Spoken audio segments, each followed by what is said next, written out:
Good morning. Lagi na magkape. Mga di po nga magkape. May mga tulog pa mga tao din. Di dayo. Marami panilipitin kaya maraming labahan. Yun. Wala sana ako naiisip na Ay naalala ko na ko sa Facebook. Puro na lang mga aksidente, may mga paraan na hindi mo talaga inaasahan. Mahirap talaga pag sinabi nga ng iba, life is life. Buhay ay buhay. Kaso napakahirap naman mga hindi mo inaasahan, di ba? Hirap talaga. Sakit sa dibdib. Yun, hanggang sa naalala ko lang yung naging kaibigan namin simula ng bata kami. Kaya naalala ko lang ba? Kasi noon, simula naman ng bata siya. Hindi naman siya panganay, hindi siya bunso. Tapos, bilang tulong sa parents niya, nagtatrabaho siya. Sobrang sipag din niya. Sobrang sipag niya. Tapos, kumbaga, lahat ginagawa niya para makatulong.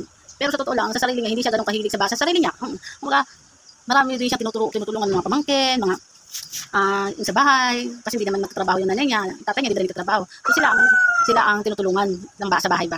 Yan po rin, hindi mo naman inaasahan na meron din naman siya mga kapatid na may pamilya, nagkaroon ng sariling pamilya. Yun, after all, talagang pinagsikapan niya mag-isa, kahit na hindi siya sariling pamilya, kahit wala pa siya naging asawa, makakarelasyon. Kasi para sa sarili niya, para sa kanya, ang priority niya, pamilya ay pamilya. Parang ganun, yung andyan man yung mga pamilya niya, ina-accept niya lahat ang responsibilidad kahit na single ka. Ang hirap talaga pag mga ganun. Tapos, talagang dumating sa point na may mga time naman talaga na di mo maiwasan kahit sa isang pamilya, nagkakaroonan kayo ng masamaan ng loob. Dahil may mga magkakapatid din naman talaga na nagkakaaway-away. Kaso, siyempre may mga time talagang kailangan umiwas.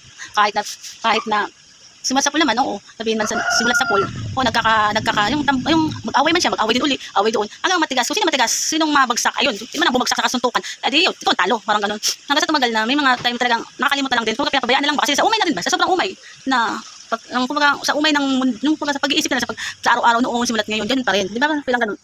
May mga time na never di siya nagkaroon ng isang responsibilidad bilang isang magkaroon ng sariling pamilya niya. Wala asawa, magkaroon ng anak, wala rin siya naging Pero hindi niya sinisisi ang sarili niya kasi para sa kanya nakafocus pa rin siya sa parents niya, especially sa nanay niya. Kasi lahat ginagawa niya para sa nanay niya. Mahal naman yung nanay niya. Kahit na may pagkaano rin yung nanay niya, halos lahat inaasikaso din. Kahit mga isa yung parang mga problema, wala rin mga problema, walang pakialam. Mga anak din na talaga walang pakialam. Pero syempre diyan ang nanay, wala kang magawa kahit isa kang anak din, ang nanay mo, wala mahal lahat kahit isa pang patanga yung ibang mga anak mo. Yun ang nangyari doon. Continue lang ang buhay. Basta para sa kanya, si kuya, pinush pa rin niya ng pinush ang responsibilidad niya kahit na hindi niya responsibilidad. Kung para sa akin, magtrabaho ka man o hindi, single ka naman, kaya mo mabuhay. Pero hindi, gawin mo pa rin gawin lahat ang responsibilidad kahit sa totoo lang, kahit na samang-sama na ang katawan, ang tawag ito, buong katawan mo na, mula ulo hanggang kaluluwa, para bang pagod na pagod. Parang pagod na pagod ka na. Simulat sa pool hanggang sa ngayon, same lang ang ginagawa mong trabaho. Pero, pinush mo pa rin, para maging magawa mo pa rin ang dapat mong gawin na kahit naman na hindi mo naman talaga responsibilidad. Tapos, yung di mo matatapos para sa kanya, kahit yung mga naalala kung may mga nararamdaman ka para sa sarili niya, kailangan ko pa rin tapos yung responsibilidad. Parang ganun, kumbaga kailangan na hindi ka na mag-iisip na, sige, tulungan nyo na lang din ako, ganyan, hindi na. No choice na. Bahala na kaysa sa time na magkakaaway pa hindi mo masasabi. Kasi wala na mga utak din mga kasama. Alam mo mga ganun, sarap utusan. Sa time na basta ang ginawa mo na ang lahat na ginawa mo na lahat. Kaya lang dumating na sa point na kusang sarili mo ang bumagsak na hindi na kinaya.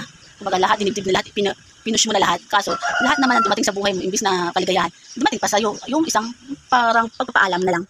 Parang ganun, magpapaalam ka na lang kahit ayaw mo. Kasi wala, ganun talaga yung life. Hindi mo rin masasabi yung buhay mo. Kasi sa sobrang pagmamahal mo sa trabaho, sa pamilya, especially sa trabaho, naging focus ka lang, nag-focus. Ang ending, ayun lang din, ang hindi magmamahal sa'yo. Mga ganun.